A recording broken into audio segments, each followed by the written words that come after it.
Yang terhormat Bapak Kepala LLDT Wilayah 11 Kalimantan, Bapak Profesor Dr. Insinyur Udriansah MSI. Yang kami hormati Bapak Sekretaris LLDT Wilayah 11 Kalimantan, Bapak Dr. Muhammad Akbar MSI. Yang kami hormati narasumber dari Direktorat Kelembagaan Ditjen Dikti, Bapak Adrial Rifadin SIP MPP. Yang kami hormati moderator LLDT Wilayah 11, Bapak Dr. Jasmudi SPDMM. Yang kami hormati panitia pelaksana BIMTEK laporan kerjasama pada hari ini, serta Bapak Ibu peserta BIMTEK kerjasama perguruan tinggi swasta wilayah Kalimantan Timur dan Kalimantan Utara yang berbahagia. Puji dan syukur kami panjatkan kehadirat Allah Subhanahu wa Ta'ala, karena berkat dan rahmat serta karunia-Nya jualah pada hari ini kita dapat hadir dan berkumpul pada acara BIMTEK pelaporan kerjasama perguruan tinggi untuk perguruan tinggi swasta wilayah Kalimantan Timur dan Kalimantan Utara, Rabu 9 September 2020 melalui Vkon Zoom dimulai. Agar acara pada hari ini berjalan dengan lancar, marilah kita bersama-sama berdoa yang akan dipimpin oleh Bapak Gusti Hidayatul Gusda. Kepada Bapak Gusda kami persilahkan. Terima kasih Ibu Iriana Maisari. Assalamualaikum warahmatullahi wabarakatuh. Waalaikumsalam warahmatullahi wabarakatuh. Hadirin yang terhormat, sebelum acara kita mulai, kita tundukkan kepala dan hati, berdoa agar hari ini dapat kita lalui dengan penuh arti. Berdoa sesuai dengan agama dan kepercayaan masing-masing. Bagi yang beragama Islam, marilah kita awali dengan surah Al-Fatihah.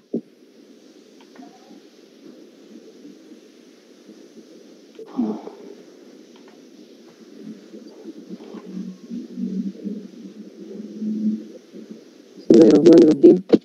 Alhamdulillahirabbil alamin. Wassalatu wassalamu ala asrafil anbiya wal mursalin wa ala alihi wa sahbihi ajmain, amma ba'du. Allahumma inni as'alukal afwa wal afiyah fid dunya wal akhirah.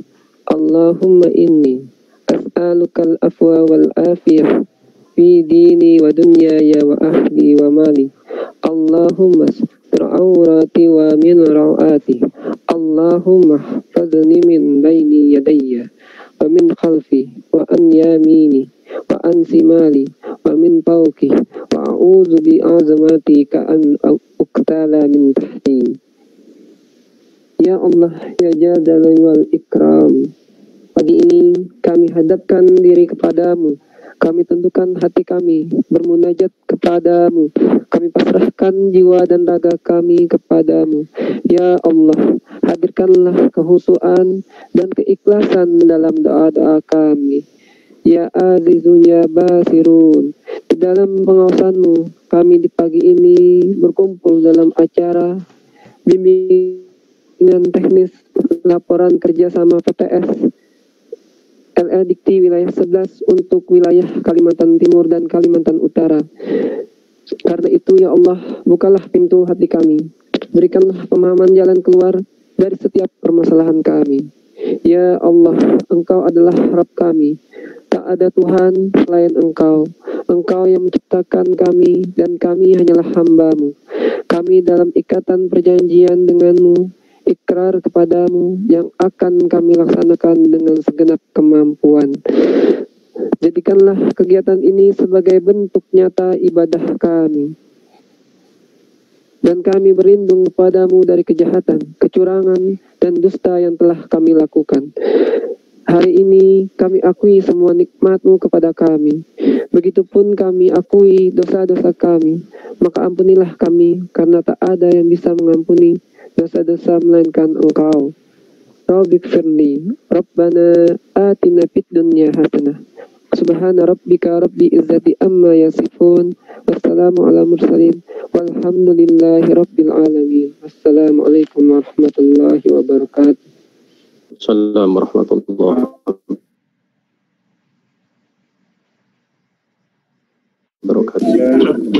Berikut laporan Ketua Panitia BIMTEK oleh Bapak Kelembagaan dan Sistem Informasi Bapak Dr. Andes Haji Imam Soeharto MM. Pada Bapak kami persilakan. Assalamualaikum warahmatullahi wabarakatuh. Assalamualaikum warahmatullahi wabarakatuh. Selamat pagi dan salam sejahtera untuk kita semua. Yang terhormat Kepala LL Dikti Wilayah 11 Kalimantan, yang terhormat Sekretaris LL Dikti Wilayah 11 Bapak Dr. Muhammad Akbar MSI, yang terhormat narasumber Direktorat Kelembagaan Dirjen Dikti Pak Adrial Repadin MPP, yang terhormat moderator LL Dikti Wilayah 11 Pak Dr. Casmudi, yang terhormat panitia pelaksana, dan yang saya banggakan beserta BIMTEK pelaporan kerjasama untuk PTS Kalimantan Timur dan Kalimantan Utara. Tentunya yang hadir di sini adalah pimpinan PTS atau yang mewakili dan pengelola atau operator kerjasama di perguruan tinggi wilayah Kalimantan Timur dan Kalimantan Utara. Puji syukur kita panjatkan kehadirat Allah Tuhan Yang Maha Esa, karena atas berkat dan petunjuknya kita dapat berkumpul bersama dalam rangka mengikuti acara BIMTEK pelaporan kerjasama untuk PTS Kalimantan Timur dan Kalimantan Utara. Jadi ini adalah merupakan rangkaian yang kedua. Yang pertama kami telah melaksanakan BIMTEK yang sama mengenai pelaporan kerjasama untuk PTS Kalimantan Selatan dan Kalimantan Tengah. Minggu depan, insya Allah setelah ini ya, untuk wilayah Kalimantan Barat. Sekretaris, narasumber, moderator, dan hadirin yang saya hormati, dalam rangka meningkatkan mutu perguruan tinggi, mutu dimaksud adalah dilihat dari akreditasi. Akreditasi kita mengenal yaitu akreditasi program studi dan akreditasi institusi. Ketika perguruan tinggi mengusulkan akreditasi program studi, sekarang yang dipakai adalah instrumen akreditasi program studi 4.0, dan untuk akreditasi perguruan tinggi itu adalah memakai 3.0. Dalam instrumen akreditasi program tinggi, program studi 4.0 itu dengan menggunakan 9 kriteria. Kita mengenal dengan 9 kriteria itu. Pertama adalah visi misi, kemudian yang kedua tata pamong, tata kelola dan kerjasama, kemudian yang ketiga mahasiswa, keempat sumber daya, kelima keuangan, sarana dan prasarana, keenam pendidikan, ketujuh penelitian, ke-8 pengabdian, dan ke-9 luaran dan capaian organisasi.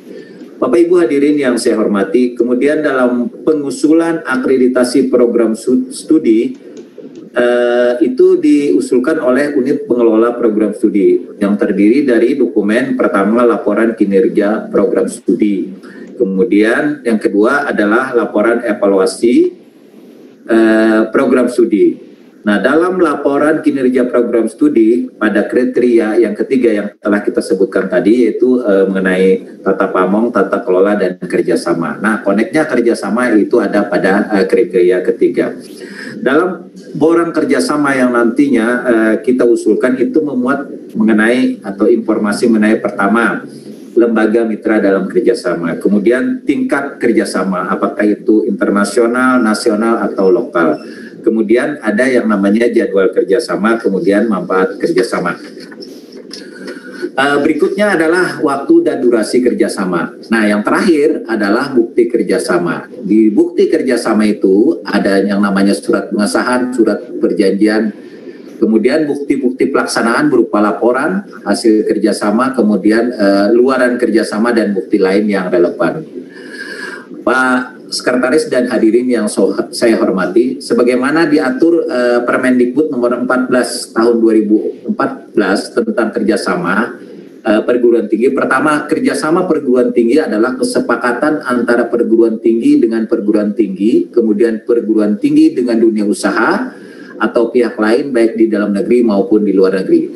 Kerjasama ini baik di bidang akademik maupun non-akademik. Kemudian yang kedua, kerjasama itu bertujuan meningkatkan efektivitas, efisiensi, produktivitas, kreativitas, inovasi, mutu, relevansi, meningkatkan tridharma perguruan tinggi untuk meningkatkan daya saing bangsa.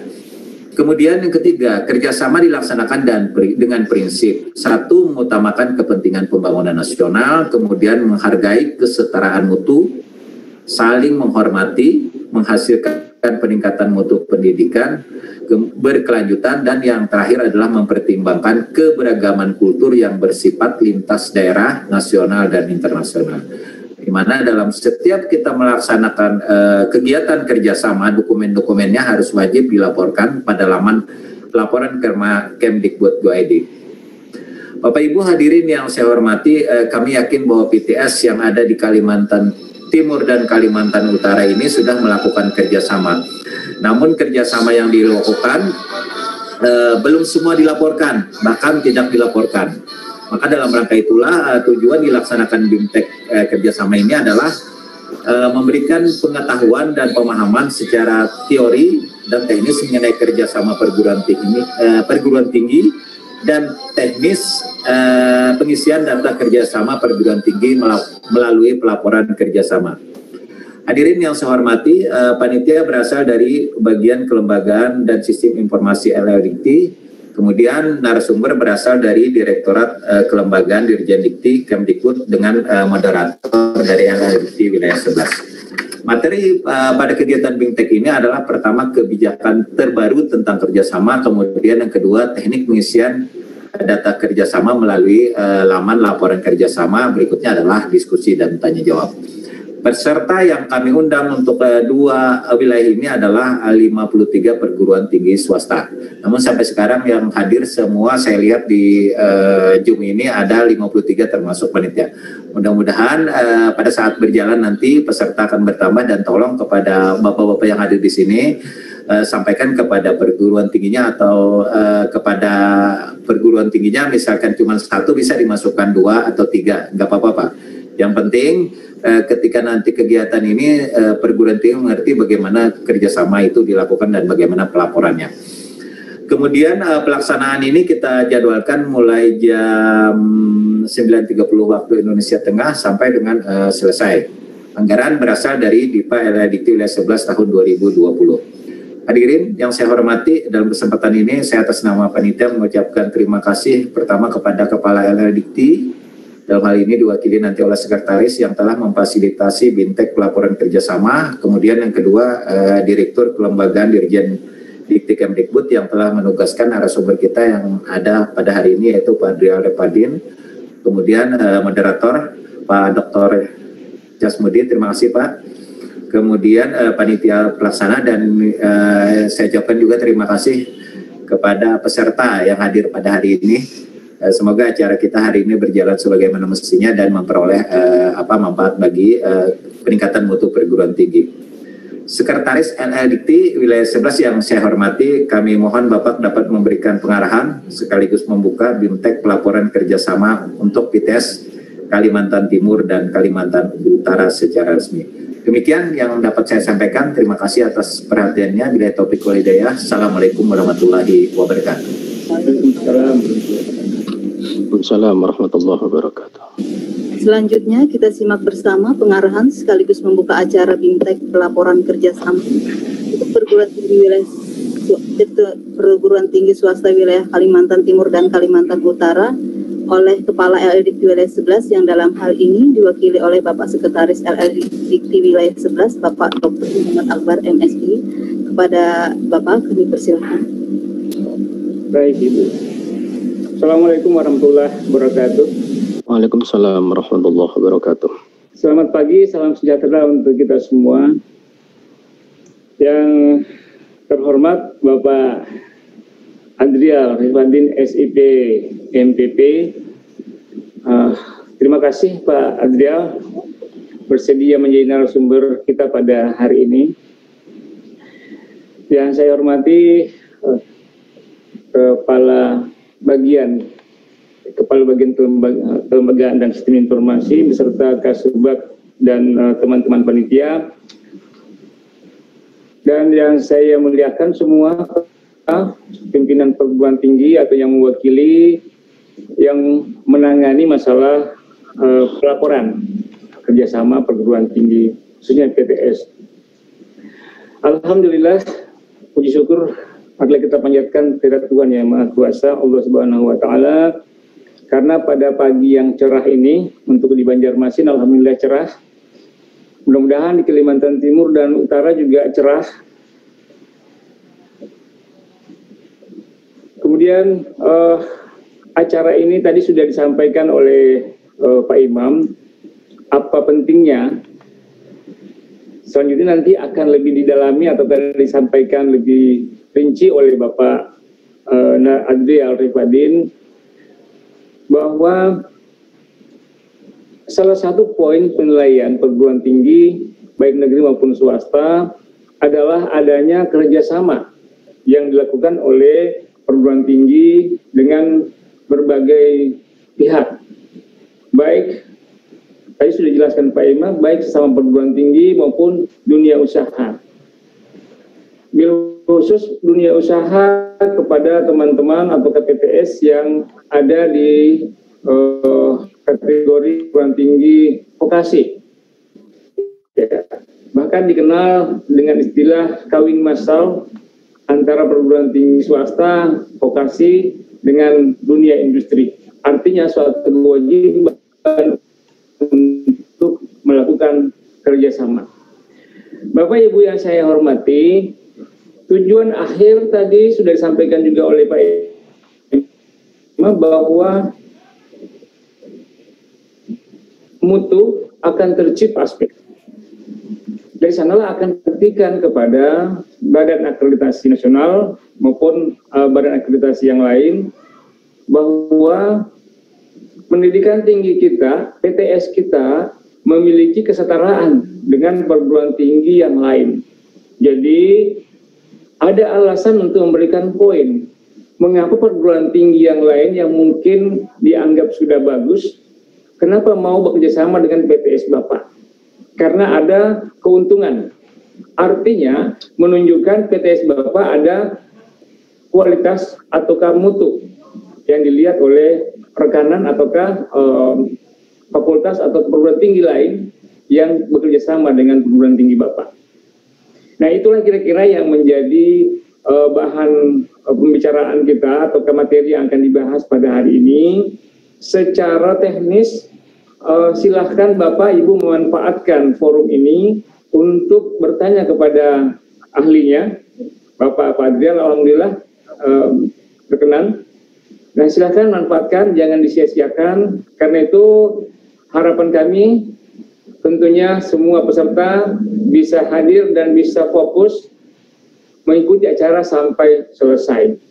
Semoga acara kita memberikan manfaat yang luar biasa kepada perguruan tinggi kita masing-masing. Mohon maaf dari Bapak Kepala LLDP Wilayah 11 Kalimantan. Beliau tidak bisa bersama kita di ruangan ini karena beliau sedang ada acara di luar kantor dan tidak bisa diwakilkan. Salam saja dari beliau kepada Bapak Ibu dari Kalimantan Timur dan Kalimantan Utara. Selamat mengikuti Dimtek. Demikian yang bisa saya sampaikan. Mohon maaf kalau ada hal yang kurang. Billahi taufiq wal hidayah. Assalamualaikum warahmatullahi wabarakatuh. Warahmatullahi wabarakatuh.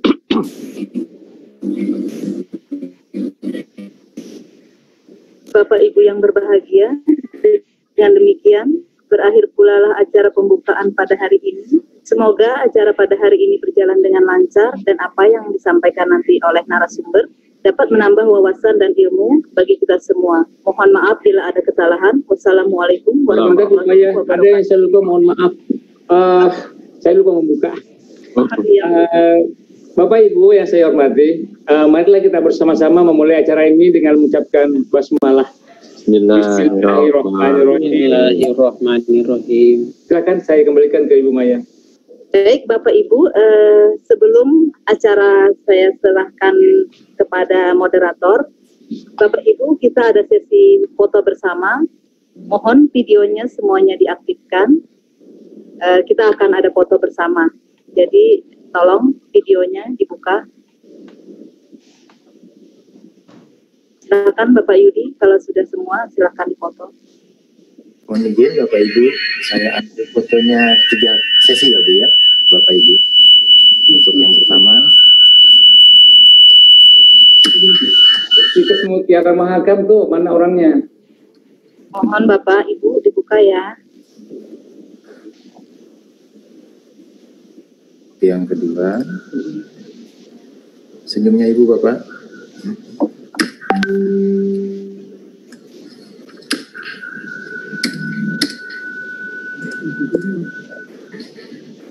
Sulit ya. Dia bebas, dia bebas.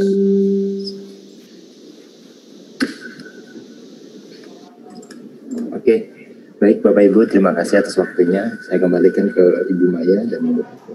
Baik Bapak Ibu, terima kasih. Selanjutnya acara akan dipandu oleh Bapak Moderator kita pada hari ini, yaitu Bapak Dr. Jasmuki, SPDMM dari LLDikti Wilayah 11. Kepada Bapak kami persilakan. Baik Bu Maya, terima kasih. Bismillahirrahmanirrahim. Assalamualaikum warahmatullahi wabarakatuh. Waalaikumsalam. Yang saya hormati Bapak Kepala L2 Dikti, dalam hal ini diwakili oleh Sekretaris L2 Dikti, Bapak Dr. Andes Muhammad Akbar MSI. Yang saya hormati Pak Imam sebagai Kepala Bagian Kelembagaan di L2 Dikti, Ibu Maya dan teman-teman semua panitia yang berada di L2 Dikti Banjarmasin, serta yang saya hormati dan saya tunggu-tunggu yaitu narasumber Bapak Adrial Rafadin, SIP MPB, sebagai narasumber dari Direktorat Kelembagaan Dirjen Dikti.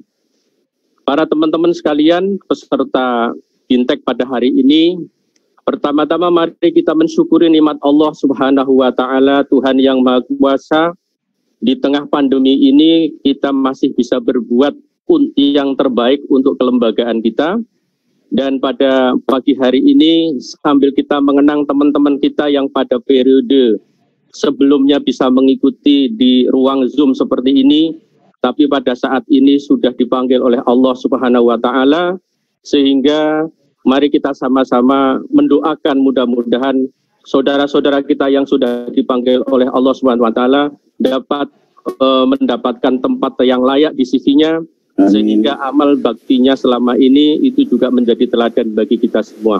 Amin. Amin. Ya Rabbal Bapak Alamin. Ibu yang saya hormati, pada hari ini tadi pagi saya laporkan kepada Pak Imam cuaca Kota Balikpapan sangat cerah. Tapi saat ini berubah menjadi mendung dan hujan, mudah-mudahan tidak ada hambatan Pak Imam. Jadi agenda pada pagi hari ini adalah kita akan mengikuti paparan dari Bapak Adrial Rifadin, SIP MPB, tentang kerjasama dan pelaporannya. Bapak Ibu yang saya hormati, kerjasama merupakan bagian dari upaya meningkatkan mutu perguruan tinggi. Pak Imam tadi sudah menyampaikan, Pak Sekretaris juga sudah menyampaikan bahwa ujung dari ini adalah membantu kita semua dari perguruan tinggi, yaitu bagaimana bisa menyiapkan dokumen yang standar untuk dapat kita sajikan kepada para asesor ban PT ketika nanti datang atau menverifikasi mengenai kelembagaan kita, baik program studi maupun dari sisi lembaganya atau institusinya.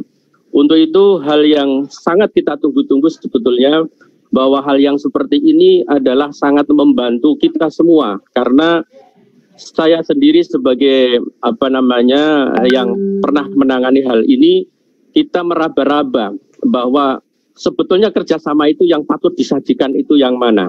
Tetapi ternyata dengan membuka berbagai aturan yang ada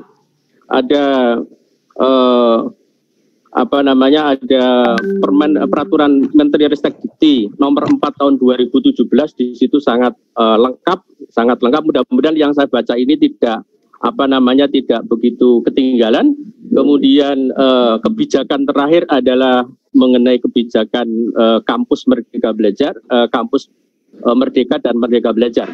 ini juga punya implikasi yang sangat signifikan terhadap bagaimana kita bisa bekerja sama dengan pihak-pihak luar, baik dengan sesama perguruan tinggi maupun dengan pihak-pihak yang terkait, terutama untuk bagaimana menyajikan mata kuliah magang untuk para mahasiswa kita, sehingga 3 semester yang ada di luar semester itu, di luar kampus itu betul-betul dapat diwadahi di kesempatan mendatang. Mari kita bersama-sama mengikuti paparan dari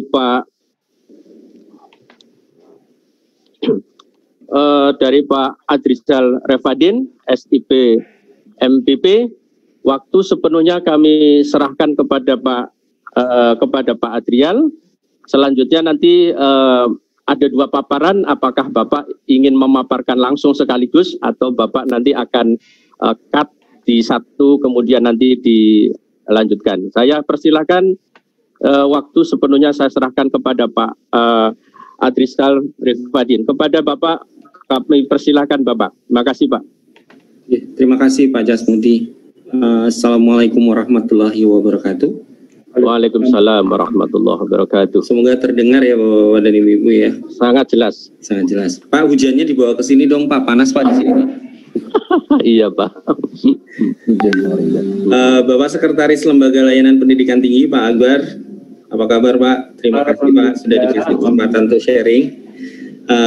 Bapak Kepala Bagian Kelembagaan LLDikti Banjarmasin, Pak Imam. Saya kangen soto Banjar Pak. Nanti kalau ke Banjar kita makan soto lagi. Ya Pak, soto Bang Ahmad Pak. Ya, Bang Ahmad. Ya, siap. Saya masih ingat detailnya itu makan soto di situ Pak. Iya Pak. Di pinggir sungai Pak. Iya, pengalaman pertama waktu itu. Bapak dan Ibu, ada Pak Isradi juga dari Universitas Balikpapan. Apa kabar Pak? Semoga sehat Pak Isradi. Baik Pak, baik, sehat Pak, sehat. Terima kasih banyak. Ya. Saya izin share perkenalan dulu. Saya Adrial Refadin. Saya staf di Direktorat Kelembagaan Ditjen Pendidikan Tinggi. Dulu waktu Kemenristek Dikti, namanya Ditjen Kelembagaan ya Pak ya. Ditjen Kelembagaan Dikti, Direktoratnya Pembinaan Kelembagaan Perguruan Tinggi, Direktorat Pembinaan. Jadi dan saya sebenarnya dari sejak Kemdikbud dulu tahun 2009 saya sudah disuruh handle kerjasama dan internasionalisasi Pak Jasmudi dan Pak Akbar, Pak Imam. Jadi dari dulu jadi saya sebenarnya sudah yakin, sudah selama sepanjang perjalanan saya yakin bahwa dan Ibu sudah paham apa harus bekerja sama, bagaimana melakukan kerjasama. Saya yakin juga sebenarnya lebih jago dari saya karena bahwa dan Ibu sudah di tataran praktis, sudah melakukannya. Memang mungkin di sana sini seperti yang tadi disampaikan Pak Jasmudi, ada perubahan, ada adjustment di peraturan-peraturan kami, di panduan seperti itu yang mungkin memang harus selalu dikomunikasikan. Nah, WFH ini, pandemi ini kemudian membuat kita oleh Pak Dirjen itu diminta untuk terbuka, share sosial media kita, share nomor HP kita. Jadi kalau terus kita bergabung di grup-grup komunitas baik itu LLDikti, kerjasama internasionalisasi atau penguatan kelembagaan gitu supaya informasi itu tetap terjalin tanpa harus terkendala dengan belum ditandatangani Pak Direktur, belum ditandatangani sama Pak Dirjen. Jadi kami di-encourage, kami didorong untuk semakin mendekatkan diri ke bawah dari Ibu karena meningkatkan kualitas perguruan tinggi itu adalah shared responsibility, kewajibannya kita semua Pak Jasmudi. Walaupun saya tidak tahu soal bagaimana mendirikan prodi, tapi saya harus tahu informasinya bagaimana Bapak dan Ibu memenuhi syarat tertentu untuk mendirikan prodi, gitu kira-kira seperti itu. Itu pembukaan dari saya. Saya izin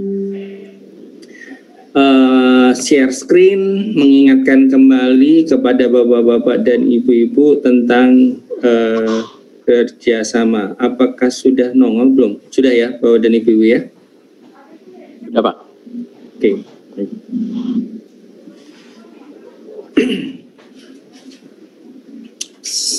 Seperti kemarin minggu lalu saya ingin memulai dengan quote Bapak dan Ibu. Tadi sempat disampaikan oleh Pak Casmudi bahwa Ban PT akan menggunakan salah satu instrumennya adalah kerjasama, terus bagaimana caranya mendevelop dokumen kerjasama yang akan dijadikan oleh Ban PT sebagai salah satu dokumen pendukung instrumen tadi. Nah, seperti halnya anak-anak TK dari Ibu, mohon izin saya menggunakan analogi ini. Jadi kalau anak-anak TK kalau lomba lari, lomba apapun itu, tergantung moodnya dia, tergantung keinginannya dia, tergantung isi perutnya dia, haus tidaknya dia. Si anak-anak ini, toddler ini biasanya kalau lomba-lomba lari segala macam tidak menyelesaikan lombanya. Entah itu alasannya nangislah, jatuh terus tidak menyelesaikan segala macam. Jadi saya menggunakan analogi itu kepada Bapak dan Ibu yang ada hubungannya dengan yang disampaikan oleh Pak Casmudi tadi, yaitu bahwa kalau memulai sesuatu tapi tidak menyelesaikannya, itu sama saja dengan tidak memulai sama sekali. Maksud saya adalah kalau Bapak dan Ibu bilang sama Ban PT, iya kok kita melakukan kerjasama, tapi ditanyain hasilnya apa, Bapak dan Ibu tidak bisa memberikan buktinya, itu sama saja Bapak dan Ibu tidak memulai sama sekali. Jadi terkait dengan kerjasama dan laporan kerjasama, sudah punya akun, sudah mulai melaporkan dokumennya, harap diselesaikan laporannya sampai ke yang bagian terakhir dari pelaporan kerjasama, yaitu melaporkan hasilnya. Saya memulai dengan itu karena nanti saya akan sampaikan ke Bapak dan Ibu mengapa kok kita perlu memahami ini terlebih dahulu. Kemudian saya juga mohon izin ke Bapak dan Ibu untuk mengingatkan kembali bahwa kita di masyarakat pendidikan tinggi itu attach sama ini Tridharma Perguruan Tinggi Bapak dan Ibu. Ini sudah kalau minjem kata-katanya Pak Dirjen, ini harus sudah menjadi darah dagingnya kita, bahwa sebagai akademisi kita melakukan pendidikan dan pengajaran, dan kita melakukan penelitian dan pengembangan, kemudian kita mengabdikan atau kita mengkontribusikan apa yang kita miliki kepada masyarakat. Kita paham bahwa sekarang penelitian, pengembangan, dan pengabdian kepada masyarakat itu penanggung jawabnya adalah Kemendikbud, tapi secara filosofi Tridharma Perguruan Tinggi tidak pernah terpisah, Bapak dan Ibu. Ini simply hanya masalah administrasi saja, bahwa penelitian dan pengembangan, pengabdian kepada masyarakat dikelola oleh Kemendikbud, dan pendidikan dan pengajaran sekarang dikelola oleh Kemendikbud.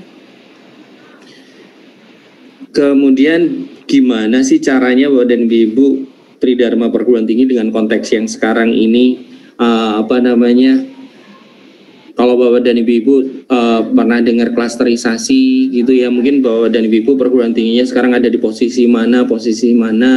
Setelah kita melihat di data-datanya, kebetulan saya juga penggantinya atasan saya dulu yang 3 minggu yang lalu meninggal. Saya adalah koordinator klasterisasi perguruan tinggi Bapak dan Ibu. Jadi saya bisa melihat betapa Bapak-bapak dan Ibu-ibu bukan jelek, tapi belum maksimal dalam memanfaatkan input atau capitality atau modalnya Bapak dan Ibu-ibu untuk mencapai output dan outcome yang ini Bapak dan Ibu-ibu. Output-output dari Tridharma Perguruan Tinggi ini. Jadi lesson learn dari klasterisasi sebenarnya itu, karena resource kita punya sudah sesuai dengan UU tentang guru dan dosen terkait minimum untuk mengajar S1 itu harus punya S2, itu sebenarnya sudah oke, tapi belum dimanfaatkan untuk mendorong output secara maksimal, untuk mendorong output dan outcome. Lalu gimana caranya Bapak dan Ibu? Salah satu solusi yang kita tawarkan adalah dengan kolaborasi atau kerjasama. Kerjasama ini sifatnya dua, bisa mentoring. Tadi sudah dijelaskan oleh Pak Casmudi dan Pak Sekretaris bahwa banyak perguruan tinggi yang besar-besar yang bersedia bekerja sama dengan perguruan tinggi yang tidak besar, yang belum besar. Kemudian itu mentoring, mereka sifatnya mentoring, dan yang sudah prominent memberikan keahliannya kepada yang belum prominent, dan yang belum prominent belajar banyak dari yang sudah prominent. Kemudian yang kedua prinsipnya adalah kolaborasi atau saling memberi atau win-win solution atau reciprocality atau reciprocal Bapak-Bapak dan Ibu-Ibu. Jadi kerjasama sifatnya seperti ada dua itu. Kenapa Bapak dan Ibu-Ibu kerjasama seperti yang tadi saya sampaikan? Kalau dilakukan sendiri, ya Bapak dan Ibu-Ibu ya cuma sampai di situ. Banyak sekali contoh-contoh kerjasama yang pada dasarnya membuat apa yang dilakukan selama ini sendiri jadi multiplied, jadi berkali-kali lipat hasilnya, karena menjadi kombinasi. Misalnya kemarin itu saya bicara soal, mungkin saya juga pernah bicara soal apa yang dicapai oleh IPB. Kemarin enggak, IPB. Jadi sebagian besar output dan outcome saya kira sekitar 30-40% dari pencapaian output dan outcome dari IPB itu adalah hasil dari kolaborasi. Dan seperti yang Bapak dan Ibu-Ibu ketahui, baik itu kolaborasi dalam negeri maupun internasional, gitu Bapak dan Ibu-Ibu, memang dominan mereka di internasional, dan itu dilakukan selama 10 tahun terakhir sebenarnya.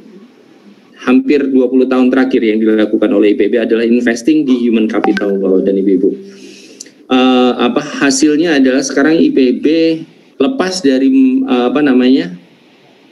kurang lengkapnya data-data yang disubmit oleh ITB, UGM dan UI, tapi IPB menerobos di perguruan tinggi yang dengan kinerja yang paling dominan tahun ini Bapak dan Ibu-Ibu. Itu IPB lesson learn-nya adalah kolaborasi yang luar biasa, internally dan externally Bapak dan Ibu-Ibu. Memang figur Pak Rektor ini berperan aktif sekali Bapak dan Ibu-Ibu. Cuman lepas dari itu, investment yang dilakukan IPB ini tidak main-main terkait kolaborasi ini, dan sudah dilakukan bertahun-tahun Bapak dan Ibu-Ibu. Itu lesson learn-nya. Jadi kalau sudah ada contohnya Bapak dan Ibu-Ibu, jangan menutup diri. Mari kita melakukan kerjasama, karena kita yakin bersama, moga-moga dan Ibu-Ibu percaya hal ini, bahwa dengan bekerja sama hasilnya akan terduplikasi atau multiplied. Nah, tadi Pak Cahyasmudi menyampaikan peraturan Menristek-Dikti soal mungkin penyusunan dokumen kerjasama ya Pak Cahyasmudi ya, dokumen kerjasama. Tapi jauh sebelum itu tahun 2014 dan sebelumnya tahun 2007 itu ada Permendiknas yang 2007 Permendiknas tentang kerjasama nomor 26, kemudian Permendikbud 14 tahun 2014 tentang kerjasama perguruan tinggi.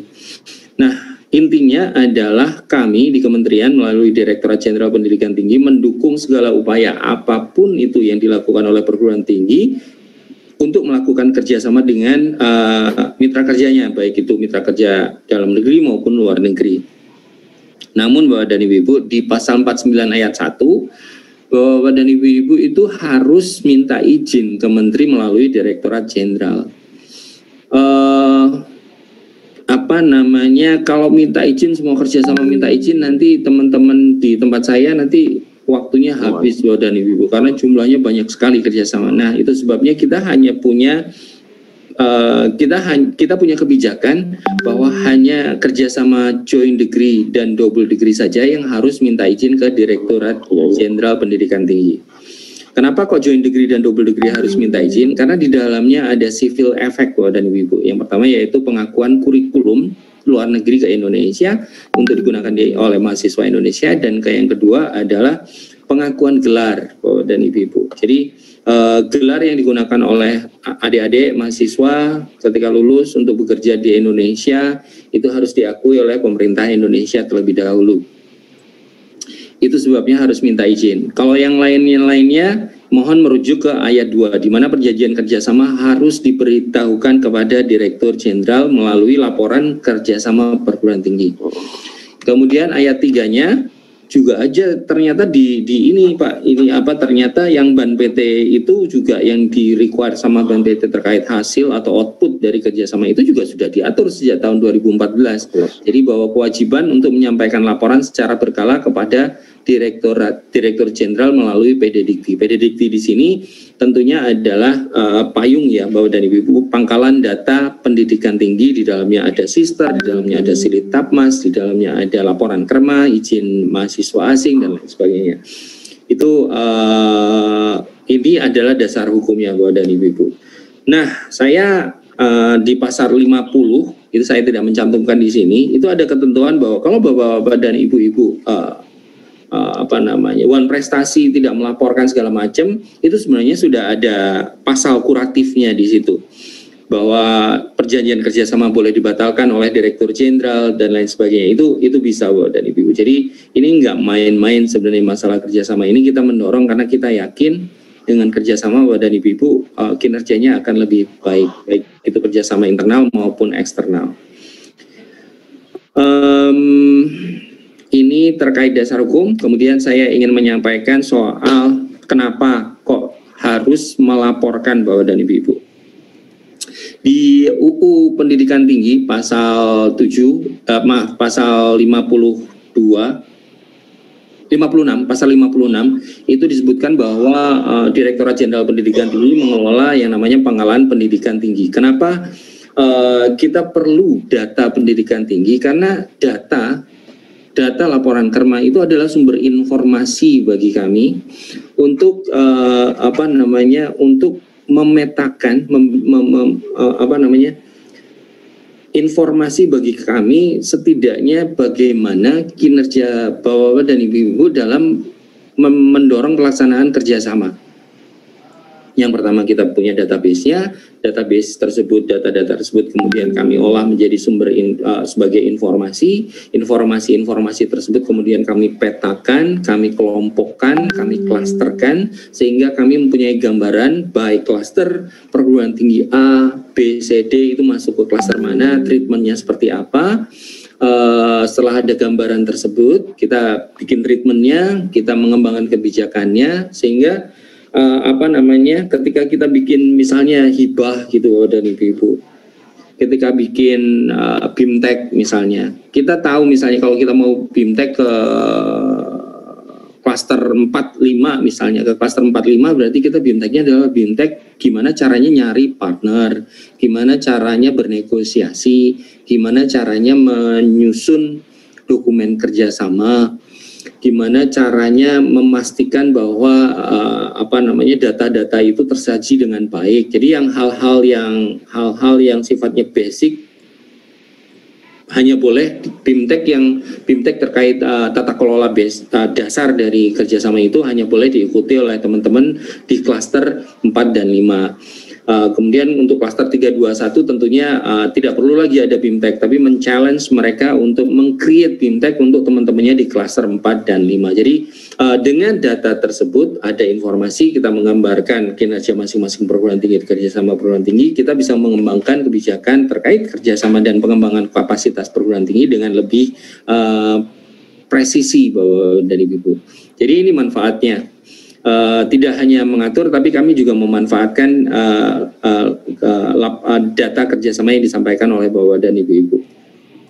Nah, manfaat lain dari data ini salah satu output dari gambaran kinerja perguruan tinggi dalam kerjasama Bapak dan Ibu-Ibu. Jadi Bapak dan Ibu-Ibu sudah sering mendengar, bahkan mungkin punya panduan terkait penyelenggaraan kampus merdeka yang dikelola oleh Direktorat Pelmawa waktu itu terkait dengan pembukaan program studi baru itu di Direktorat Kelembagaan, kemudian sistem akreditasi di BAN-PT, kemudian perguruan tinggi berbadan hukum di Kelembagaan dan Biro Hukum di Setjen. Kemudian yang keempat, hak belajar 3 semester di luar program studi ini adalah hasil dari memetakan potensi kerjasama di perguruan tinggi.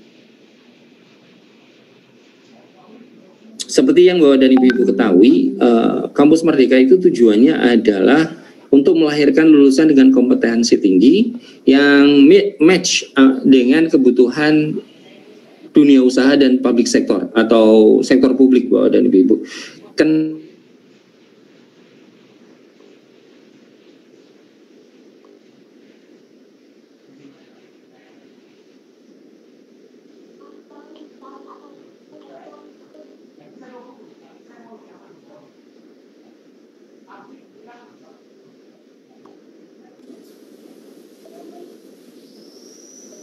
Halo Pak.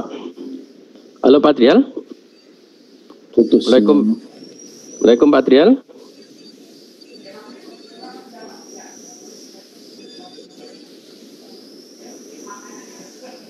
Halo, Assalamualaikum Pak Trial.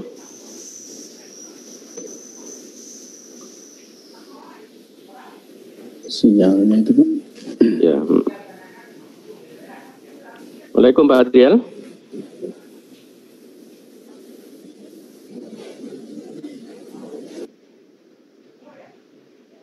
Halo, Pak Trial.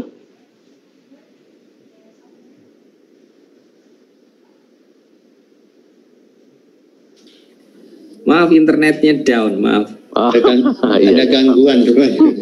Karena gara-gara hujan itu kayaknya Pak tadi Pak. Oh iya, hujannya sampai sana berarti sudah Pak. Hanya balik papan larinya sana Pak ya. Oh iya. Monggo Pak, lanjut Pak. Ini petirnya. Jadi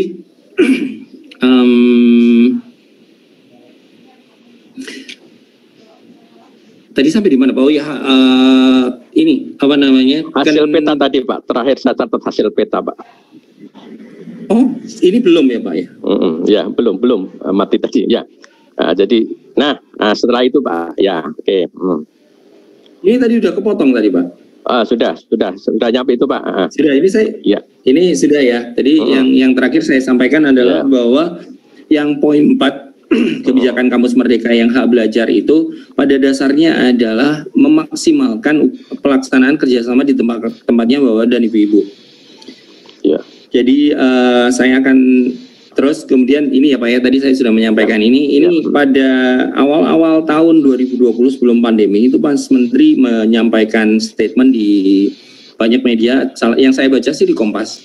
Jadi bahwa terkait dengan menciptakan atau melahirkan lulusan dengan kompetensi tinggi, terampil dan link and match dengan kebutuhan dunia usaha dan sektor publik, itu bilangnya seperti ini, lulusan perguruan tinggi S1 terutama itu adalah hasil gotong royong dari semua elemen. Itu statementnya Mas Menteri. Jadi mulai dari perguruan tinggi, organisasi masyarakat, pemerintah daerah, dunia usaha, itu supaya yang dilahirkan oleh internet saya memang lagi nggak stabil ini Pak, mohon izin. Diterima oleh dunia usaha dan sektor publik gitu, link and match. Jadi kita selama ini kan dituduh gitu ya Pak Cas, Pak Jasmudi ya.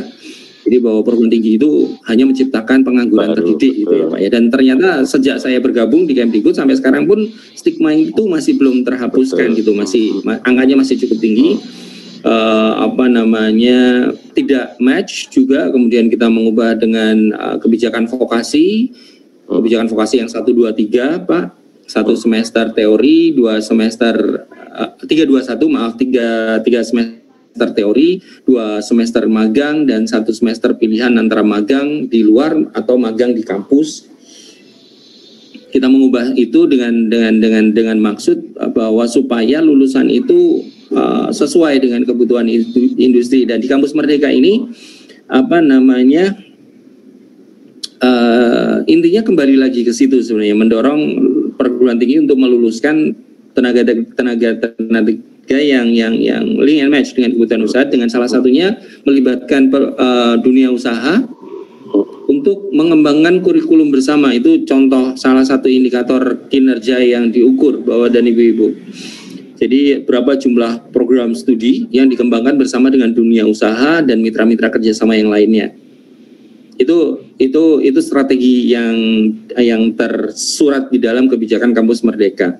Nah, di dalam Kampus Merdeka itu kita kembali mendorong, masih inline dengan Permendikbud 14 tahun 2014 bahwa mitra kerjasama itu terdiri dari organisasi pemerintah dalam dan luar negeri, kemudian lembaga pendidikan, kemudian dunia usaha, private sector atau sektor swasta, kemudian lembaga-lembaga non-profit.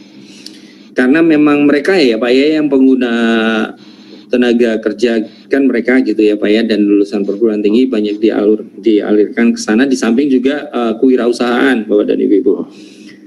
Dan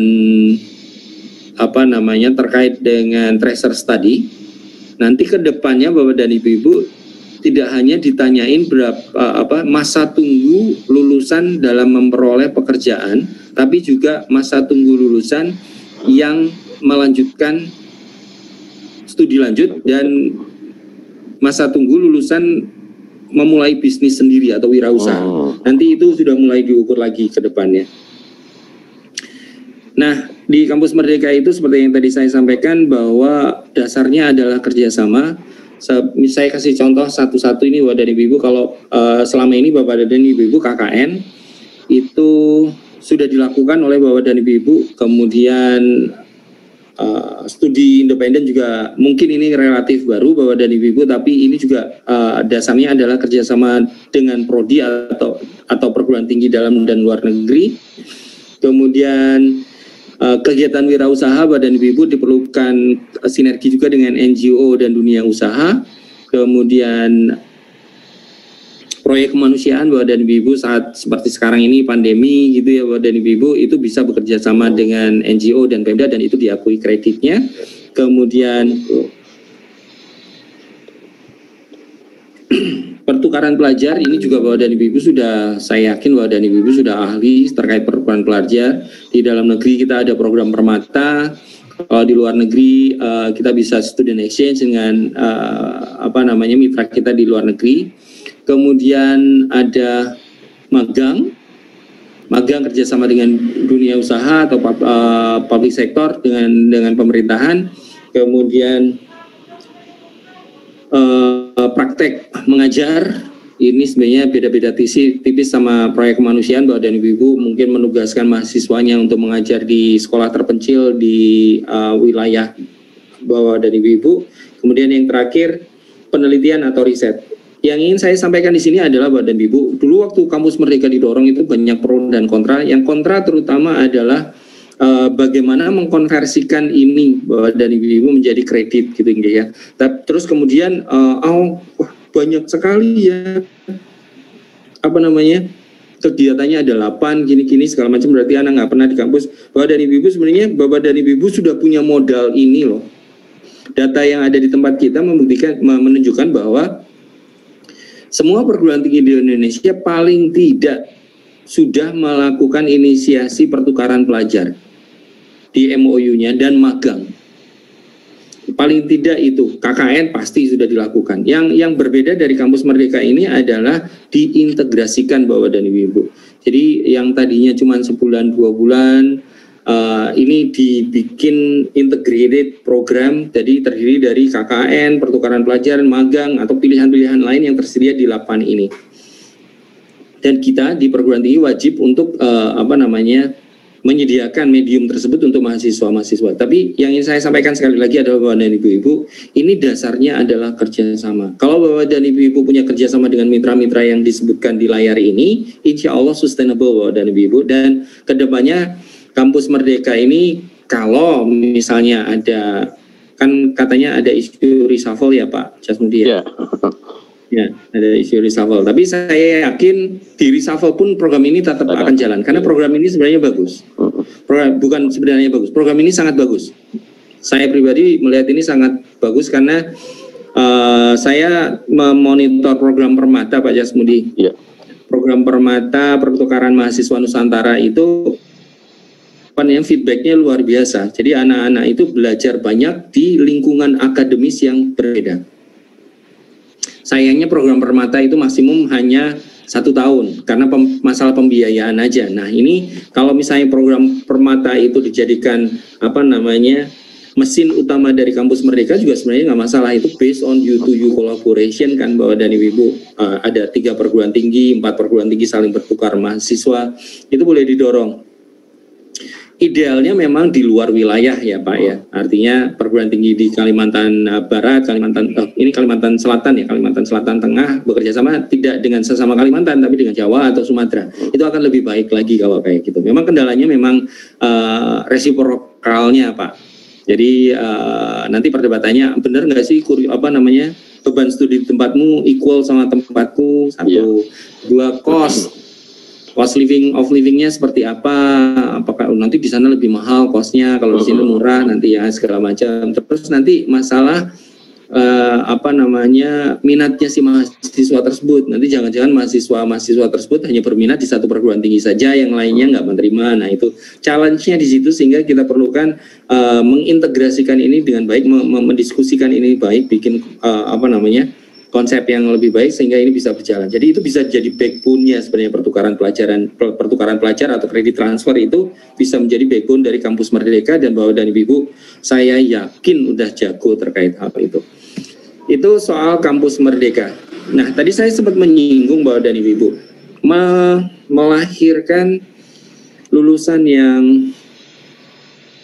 sesuai tadi yang kompetensinya tinggi itu, sekarang kita mengukurnya dari ada 3 ini Bapak dan Ibu.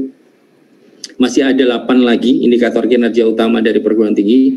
Ya, saya tidak sebutkan di sini. Itu adalah presentase prodi yang mengembangkan kerjasama dengan mitra perusahaan yang tadi disebutkan, kemudian presentase prodi baru yang dibuat dengan menggandeng mitra yang ditentukan, tadi saya sempat menyinggung, kemudian yang ketiga prodi yang memiliki akreditasi dan atau sertifikasi internasional yang diakui oleh pemerintah. Bapak dan Ibu, seperti yang dilihat di layar, selain judul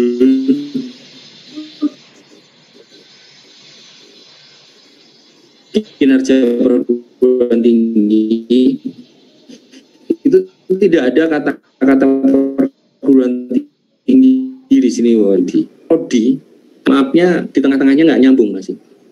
Jadi prodinya tidak konsisten melaksanakan, kebalikan, atau prodinya melaksanakan dengan baik, tapi pimpinannya atau di perguruan tingginya tidak memanage dengan baik. Itu memperdebatkan mana yang duluan, ayam atau telur gitu ya Pak ya. Tapi data membuktikan bahwa seperti itu. Jadi saya akan share pengalaman. Saya mengumpulkan data kerjasama prodi Pak, diminta oleh Mas Menteri, kemudian Pak Direktur menyampaikan saya, Mas Adil, tolong dikumpulkan data kerjasama yang dilakukan oleh prodi di PTNBH sebanyak ini. Terus kita circulate pengumuman 25 perguruan tinggi PTNBH ada 11, kemudian sisanya PTN PLU dan PTN Satker. Kita share, terus yang kembali itu cuma 15 Pak. Sampai waktu yang ditentukan. Dan target saya waktu itu mengumpulkan dalam waktu 3 hari, itu saya baru bisa submit 1 bulan kemudian. Jadi kenapa seperti itu? Karena ternyata di perguruan tinggi yang katanya prominent, besar, yang besar itu Bapak, ternyata juga masih ada kendala komunikasi antara prodi dan perguruan tinggi. Jadi yang dari beberapa perguruan tinggi saya ngobrol, Mas, ngapunten, mohon maaf, karena ini yang bertanggung jawab di prodi masih harus menginventarisir lagi. Jadi luar biasa Pak, itu komunikasinya dari prodi segala macam ke prodi mengumpulkan, verifikasi, naik ke atas verifikasi, itu 1 bulan yang terakhir masuk itu dari salah satu perguruan tinggi besar di Surabaya. Itu yang paling besar dan diproyeksikan sebagai world class university, tapi masih tertatih-tatih dalam mengumpulkan data soal prodi. Nah, lesannya Bapak dan Ibu, mumpung Bapak dan Ibu organisasinya belum terlalu besar, mulai sekarang dibangun fondasinya dengan baik gitu. Jadi bahwa prodi saat ini menjadi ukuran keberhasilan perguruan tinggi dalam meningkatkan kapasitasnya Bapak dan Ibu.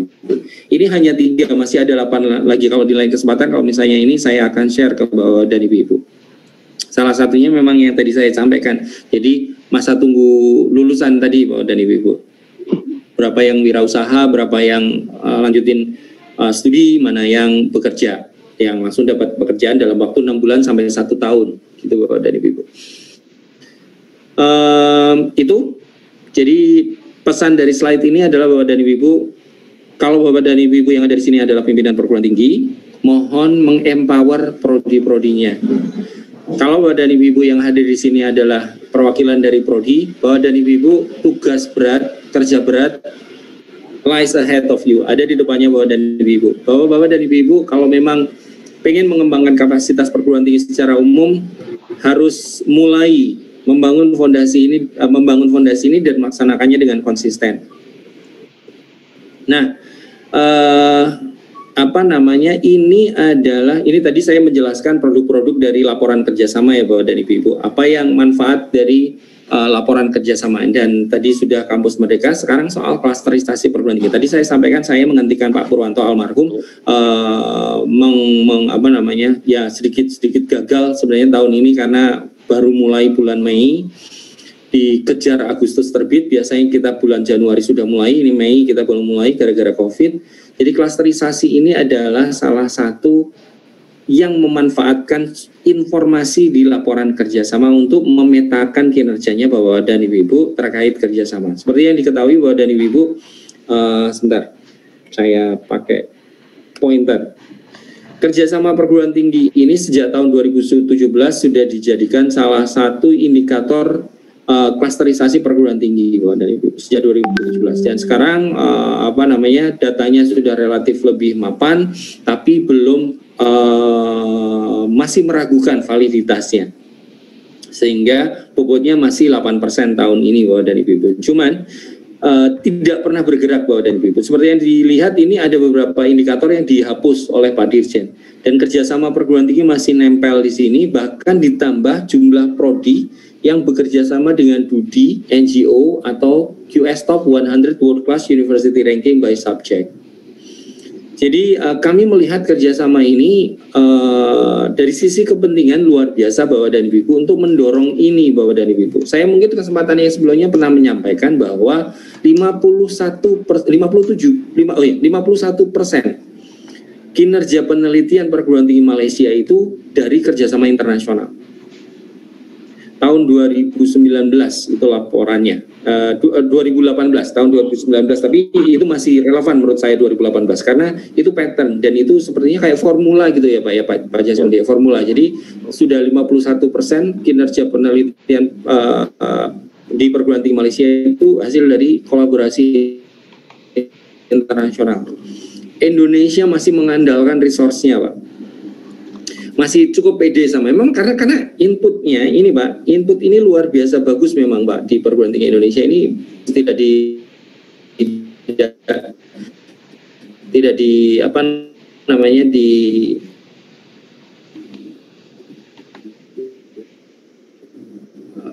diragukan lagi di output dan outcome. Mungkin masalahnya ada di sini nih Pak, misalnya ada digeser sedikit aja mungkin ini juga akan berubah Bapak dan Ibu.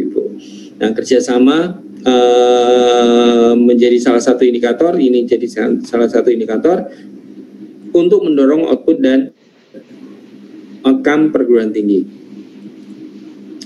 Kemudian ini adalah rataan per klasternya Bapak dan Ibu, seperti yang saya bilang sesuai dengan klasternya. Mungkin memang kita di sini ada 1590 Pak di klaster 5, tapi ini variasinya luar biasa. Variasinya di sini luar biasa Bapak dan Ibu. Ini informasi sedikit saja, angkanya berubah dari tahun-tahun sebelumnya karena Pak Dirjen ingin hasil yang tahun ini benar-benar merepresentasikan apa yang terjadi di Indonesia. Jadi Bapak dan Ibu, pahit, rasanya pahit sekali, tapi memang 2/3 ya, 2/3 perguruan tinggi di Indonesia itu ada di klaster 5 terkait kinerja. Kita lesson learn yang paling penting adalah memang pendataan yang luar biasa buruk Pak. Pendataannya luar biasa buruk karena logikanya nggak mungkin kalau perguruan tinggi inputnya 0 masih bisa beroperasional tuh nggak mungkin Pak. Pasti masih ada dosennya, rasionya juga pasti masih ada. Cuman 2136 yang kemarin saya hitung itu 2085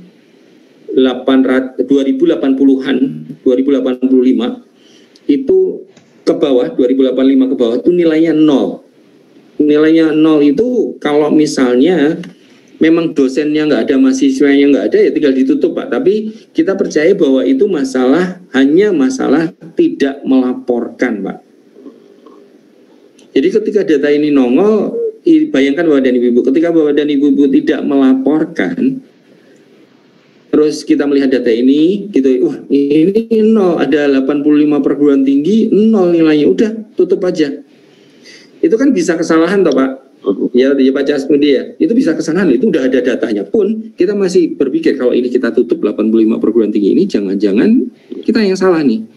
Jangan-jangan sebenarnya ada aktivitasnya tapi tidak dilaporkan. Jangan-jangan gitu Pak. Nah itu sebabnya terus kemudian itu fungsi LLDikti sebenarnya untuk memfollow up ini. Benar nggak tidak melaporkan.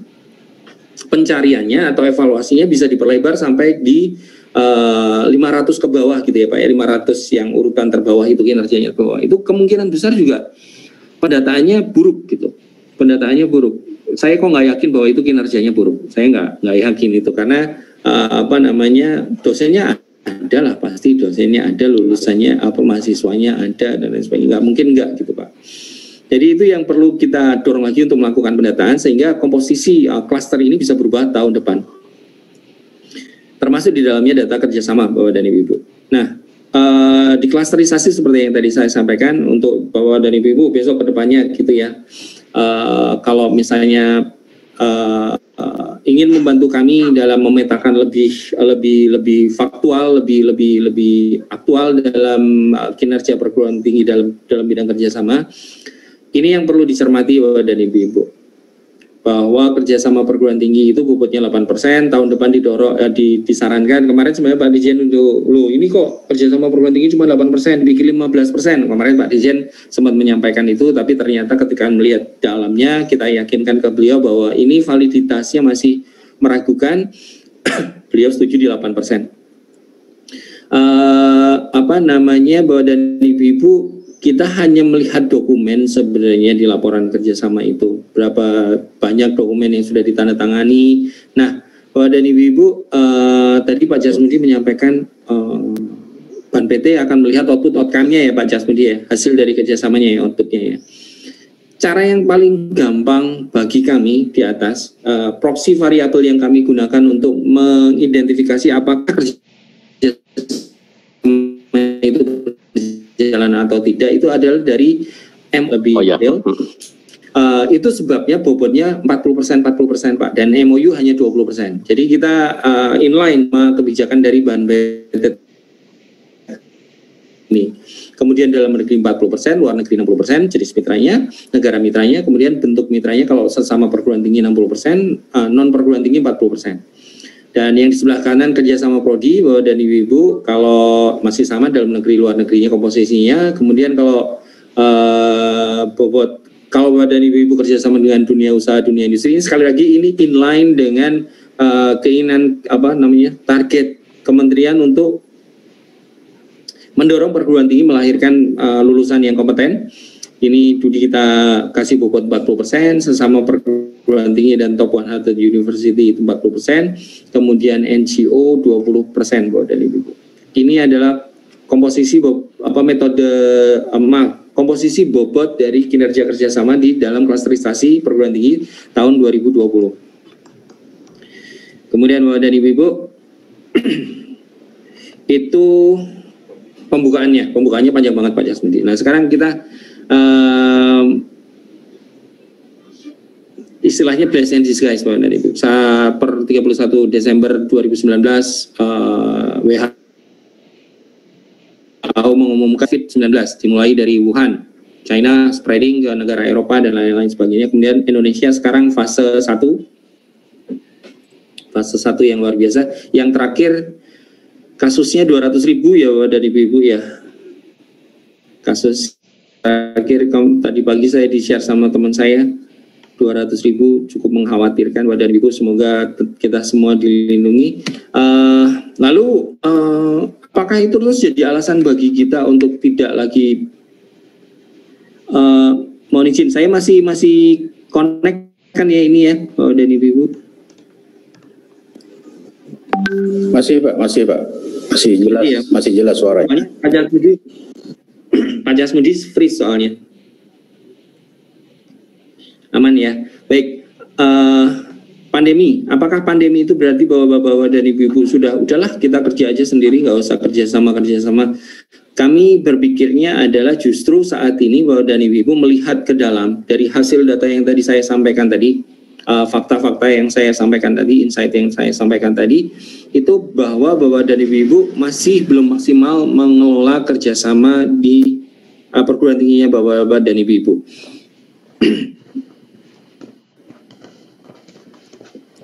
Jadi rencana aksi yang kami tawarkan adalah Bapak dan Ibu ini saatnya untuk mereview ulang atau meninjau ulang strategi kerjasama di perguruan tingginya Bapak dan Ibu. Kemudian setelah itu yang kedua adalah Bapak dan Ibu seperti yang tadi saya jelaskan soal Kampus Merdeka, mulai memaksimalkan kerjasama existing collaboration, yang kerjasama yang sudah dikelola oleh Bapak dan Ibu yang sudah diinisiasi itu untuk mengimplementasikan Kampus Merdeka. Ini saatnya Bapak dan Ibu untuk kontemplasi, kemudian meramu lagi strategi, kemudian mendorong strategi tersebut untuk dilaksanakan untuk mencapai target kita di Tridharma perguruan tinggi. Kita bersiap-siap untuk tahun 2021 Bapak dan Ibu. Kita tidak tahu apa yang akan terjadi, tapi ini adalah 2 rencana aksi yang kita propose ke Bapak dan Ibu.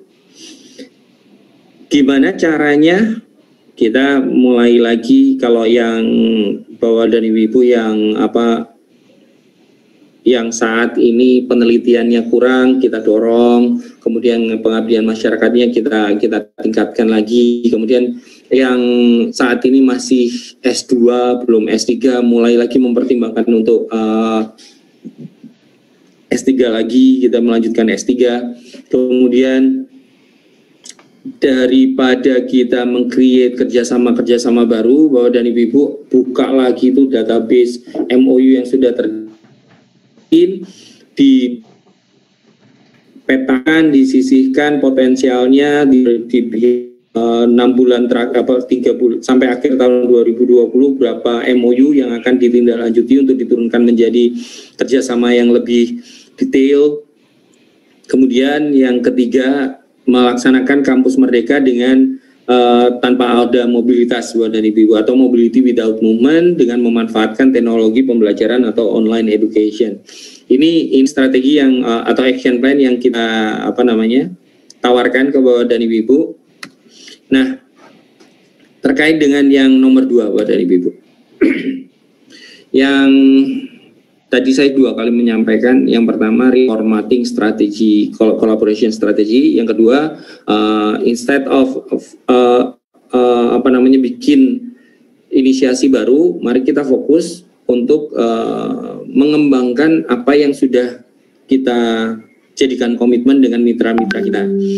Ini adalah data di laporan Kerma tahun yang saya ambil tanggal 31 Desember 2019. Jadi selama tahun 2019 itu Bapak dan Ibu, MOU yang ditandatangani oleh perguruan tinggi Indonesia, MOU luar negeri ya Bapak dan Ibu, ada 1129. Totalnya ada 9.953. Jadi pada dasarnya perguruan tinggi Indonesia itu cukup aktif tanda tangan MOU dan Ibu. Ini MOU ya Bapak dan Ibu, bukan yang MOA atau implementing arrangement.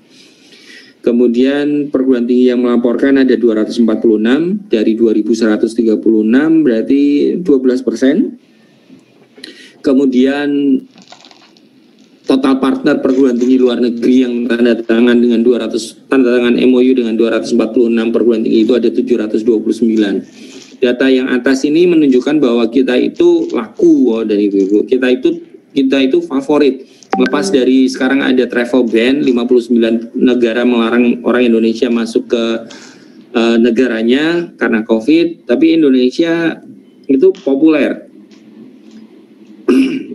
Terkait kerjasama luar negeri, kita sudah menjadi salah satu prima donanya Bapak dan Ibu. Bapak dan Ibu perlu menangkap kesempatan ini. Tapi Bapak dan Ibu, data yang bawah ini yang tadi sempat saya singgung bahwa MOU bobotnya 20%, MOA 40%, implementing 40%, itu ini Bapak dan Ibu alasannya. Logikanya Bapak dan Ibu, MOU itu diturunkan menjadi MOA untuk intinya gini, maaf saya rephrase. Jadi MOU itu adalah kalau diterjemahkan secara bebas itu adalah nota kesepahaman ya Bapak dan Ibu. Nota kesepahaman itu kan berarti baru Pak Rektor, Pak Direktur, Pak Ketua itu baru sepaham untuk melakukan kerjasama. Jadi yuk kita bekerja sama yuk, baru gitu Bapak dan Ibu. Belum membahas soal bagaimana melakukan kerjasamanya. Jadi bagaimananya itu dijelaskan atau diturunkan di dalam dokumen yang namanya Perjanjian Kerjasama atau MOA dan Implementing Arrangement atau Panduan Teknis Pelaksanaan Kerjasama Implementing gitu. Jadi kalau MOU itu baru sepaham ditandatangani sama Pak Rektor, harusnya jumlah MOA dan Implementing Arrangement-nya itu lebih banyak dari MOU-nya. Tapi data yang disampaikan kepada kami, MOU-nya lebih banyak. Diklaim 8.520 aktif. Kalau aktif, kami itu mengukurnya either dari dokumen MOA, implementing arrangement, atau hasilnya.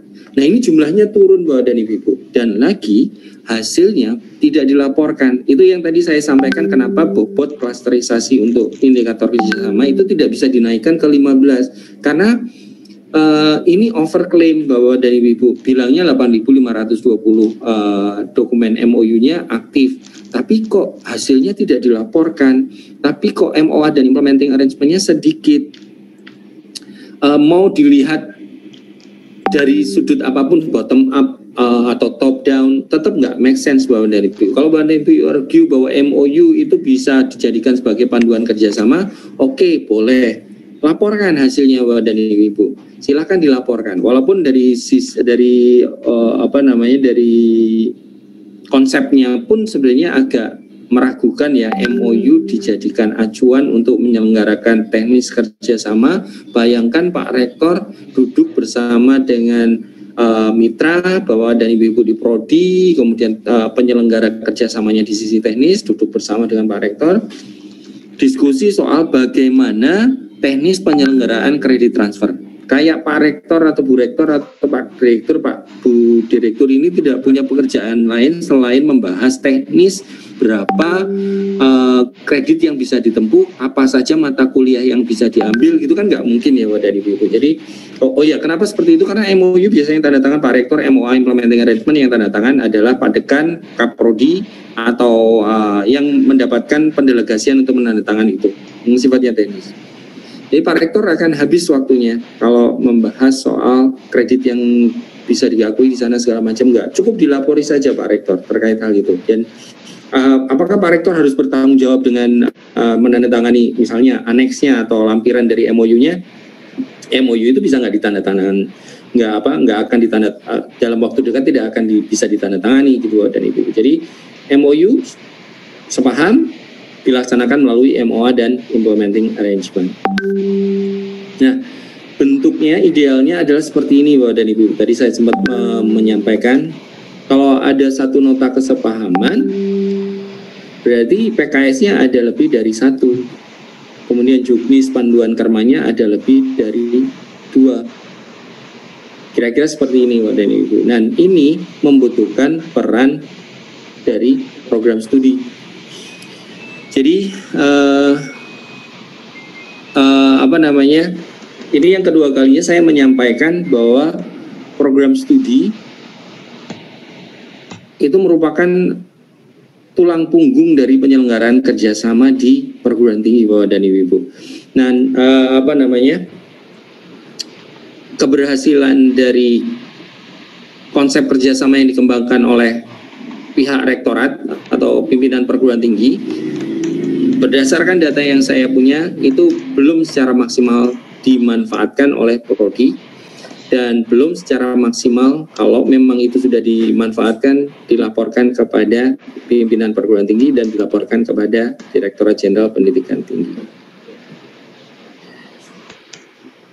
Tadi saya awal sampaikan bahwa ini kewajiban atau tanggung jawab kita bersama Bapak dan Ibu pengalaman-pengalaman di perguruan tinggi yang besar tadi saya juga sampaikan, mereka juga mengalami masalah yang sama. Jadi kita punya masalah yang sama, rumusannya sama, formula menyelesaikannya juga sama. Tidak ada pilihan lain selain seperti yang dilakukan oleh IPB, semua naik ke kapal yang sama, semua menuju ke arah yang sama, semua punya visi dan misi yang sama, dan semua punya semangat yang sama untuk menyelesaikan permasalahan pelaporan data ini dengan baik.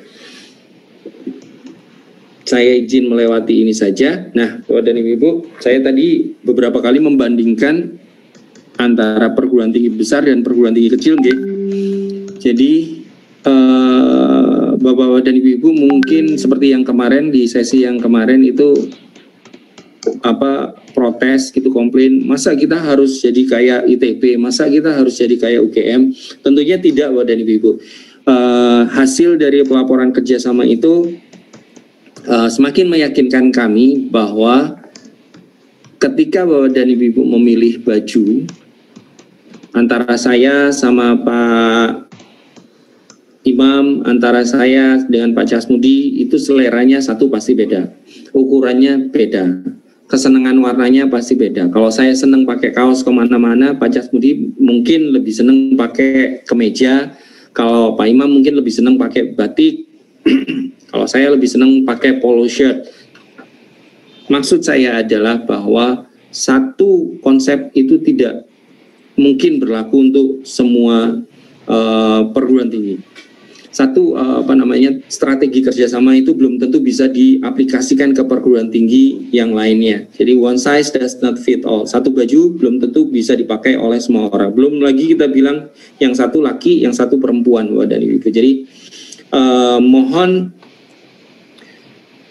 pilih satu hal yang memang benar-benar saya rephrase lagi, choose your own battle, pilih medan perangmu dan berjuang mati-matian di medan perang tersebut, Bapak dan Ibu. Apa yang dilakukan ITB tidak harus dilakukan oleh Bapak dan Ibu. Apa yang dilakukan oleh UNER tidak harus dilakukan oleh Bapak dan Ibu. Apa yang dilakukan Bapak dan Ibu kemungkinan besar juga ada kemungkinan tidak bisa dilakukan oleh UNER maupun ITB. Jadi find your own color and size ya Bapak dan Ibu. Oke, Bapak dan Ibu, sebelum kita sampai di laporan Kerma, Pak Jasmudi, mungkin kita bisa berdiskusi terlebih dahulu untuk yang sesi awal tadi, sebelum kita sampai ke teknis pelaporan kerjasamanya, Bapak.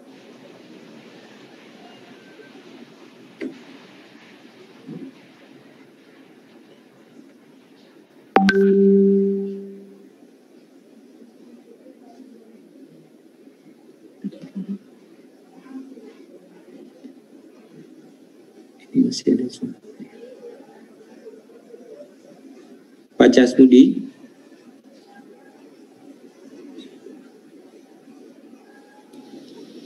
Halo Pak, ya Pak. Pak Jasmudi. Ya baik. Terima kasih Pak Adrian. Ya masih ada ini Pak. Di sesi tadi ada bagian yang kedua. Yang pertama mungkin kita diskusi dulu Pak Jasmudi. Ya betul. Ya.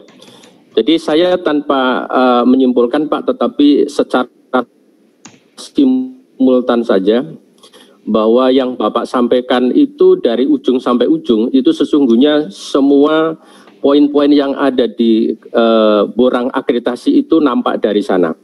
Sehingga dari sisi kebijakan turun kepada sisi operasional itu semuanya bisa kita bisa kita breakdown sehingga ini menjadi barang bukti bagi kita sebagai yang berada di perguruan tinggi ini untuk mempertanggungjawabkan kepada publik khususnya nanti kepada BANPT. Jadi, untuk itu untuk menyingkat waktu, saya yakin teman-teman semua ini ingin menanyakan sesuai dengan kondisi perguruan tingginya masing-masing. Untuk itu saya persilakan kepada saudara-saudara di Kalimantan Timur dan di Kaltara untuk menanyakan ini satu persatu dengan menyebutkan nama dan dari perguruan tinggi mana. Kami akan mencatat dan nanti dua orang untuk supaya bisa Pak Adrial dapat menjawab. Izin Pak Kasmudi, Israeli dari Uniba. Silakan Pak Israedi. Oke, Bismillahirrahmanirrahim. Assalamualaikum warahmatullahi wabarakatuh. Yang terhormat Bapak Ibu sekalian, Pak Adrian, apa kabar? Sehat? Alhamdulillah sehat, Pak. Ya. Semoga Bapak sehat. Sehat, Pak, sehat. Oke. Jadi pertama-tama materi ini sangat bermanfaat sekali, khususnya kaitannya dengan kerjasama. Nah, saya lihat juga tadi terkait klaster. Nah, dan dari paparan Bapak kan banyak universitas yang tidak mengajukan atau yang tidak mencatatkan, menginfokan kegiatan kerjasamanya. Nah, kalau misalnya seperti demikian, apakah misalnya keterlambatan itu masih bisa diperbaiki sekarang atau misalnya dengan mengupload sekarang atau gimana? Nah, itu pertanyaan pertama. Terus yang kedua, terkait kerjasama, kan ini kerjasama sekarang banyak kaitannya dengan Merdeka Belajar dan lain-lain ya. Nah, untuk konteks itu saya lihat kan tadi juga ada MOU, ada MOA, ada IA. Nah, kalau kaitannya dengan Merdeka Belajar, kebetulan saya dekan Fakultas Teknologi Industri, kita itu di Forum Dekan Teknik Indonesia ada semacam kerjasama yang dilaksanakan oleh FDTI dengan PII misalnya, Persatuan Insinyur Indonesia. Nah, untuk konteks ini, ya kemudian dilanjuti dengan kerjasama semua Fakultas Teknik seluruh Indonesia. Nah, kaitannya dengan MOU, MOA, dan IA itu gimana kira-kira statusnya ada di mana itu? Kira-kira apakah kita anggap MOA atau gimana, Pak? Itu aja Pak Adrian. Pak Adrian, makasih banyak atas atensinya. Pak Kasmi, terima kasih kesempatannya. Assalamualaikum warahmatullahi wabarakatuh. Terima kasih Pak. Terima kasih Pak Israedi. Ya, terima kasih Pak Israedi. Ya. Saya izin jawab langsung ya Pak ya, Pak Jas. Oh, monggo silakan Pak. Monggo Pak. Nggih. Pak Israedi, sebenarnya laporan kerjasama sama kayak mungkin agak beda ya. Kalau PDDB itu kan ada 2018-1, 2018-2, 2019-1, 2019-2. Kalau laporan kerja itu sifatnya boleh diedit kapanpun. Iya. Di Jadi itu open sebenarnya. Jadi kalau sudah misalnya karena kan gini, MOU misalnya Pak ya sudah dilaporkan gitu ya. Terus tadi saya sampaikan bahwa untuk memverifikasi apakah MOU itu aktif benar atau tidak, itu dilihat dari berapa banyak MOA yang ditandatangani berdasarkan MOU tersebut. Nah, jadi itu bisa diedit kapanpun, Pak. Bisa ditambah kapanpun di bawah MOU itu. Nanti semuanya saling cross-check sebenarnya. Nanti saya akan jelaskan teknis pelaporannya, Pak. Tapi intinya yang sudah diinput bisa diedit. Kapanpun mau diedit silahkan diedit. Mau misalnya itu typo pun bisa diedit. Atau misalnya ada penambahan partner di dalamnya bisa. Atau penambahan jenis kerjasamanya bisa. Penambahan hasilnya karena kita kan minta kalau dari sisi implementing arrangement gitu ya, misalnya kita student exchange gitu ya Pak ya, atau credit transfer, jumlah mahasiswa yang ikut dari ke tahun ke tahun itu kita coba data dari situ, bisa diedit. Jadi misalnya ini baru mulai 2018, yang ikut baru 5, tahun 2019 ikut ada 10 orang, tinggal ditambahkan 15 orang. Nanti kan kita ada starting point-nya tadi di awal kerjasama 2018. Oh ternyata dari 2018 sampai 2019 sudah ada 20 orang yang ikut kredit transfer misalnya. Jadi karena kita ingin meng-capture data real time itu, ini bisa jadi kapan dulu Bapak mau. Terus kemudian yang kedua, saya tidak yakin saya menangkap maksud Bapak. Jadi intinya MOU itu bisa diturunkan langsung ke implementing arrangement atau harus melalui MOA terlebih dahulu, gitu Pak? Gitu ya Pak Israedi. Jadi silahkan Pak, silahkan, itu kebijakan perguruan tinggi. Itu sebabnya MOA dan implementing arrangement kami melihatnya bobotnya sama Pak.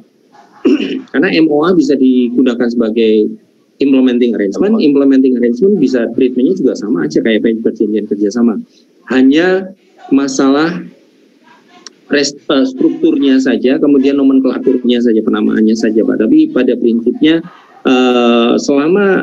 selama satu yang menyepakati itu adalah selevel dekan dan kaprodi atau kajur gitu, kemudian isinya detail hanya terkait satu atau dua jenis kerjasama misalnya, itu kita kategorikannya sudah di level pelaksanaan, itu Pak Isradi. Jadi saya mungkin kasih ilustrasinya gini Pak. Moga-moga ini nggak salah paham ya Pak. MOU antara Universitas Balikpapan dengan Universitas misal Uniba dengan Universitas Erlangga gitu Pak ya. Kerjasama MOU tanda tangani sama Pak Rektor. Kemudian ini diturunkan menjadi MOA ditandatangani oleh Pak Dekan Fakultas Ekonomi. Ya. Dekan Fakultas Ekonomi, Dekan Fakultas Ekonomi sepakat untuk bekerja sama antara Departemen Ekonomi untuk kegiatan yang MOU tadi peningkatan tridharma perguruan tinggi, yang MOA kerjasama student exchange, credit transfer, penelitian bersama, workshop, misalnya 4. Di MOA itu ada 4 jenis kerjasama, Pak Isradi. Nah, nanti jurusan akuntansi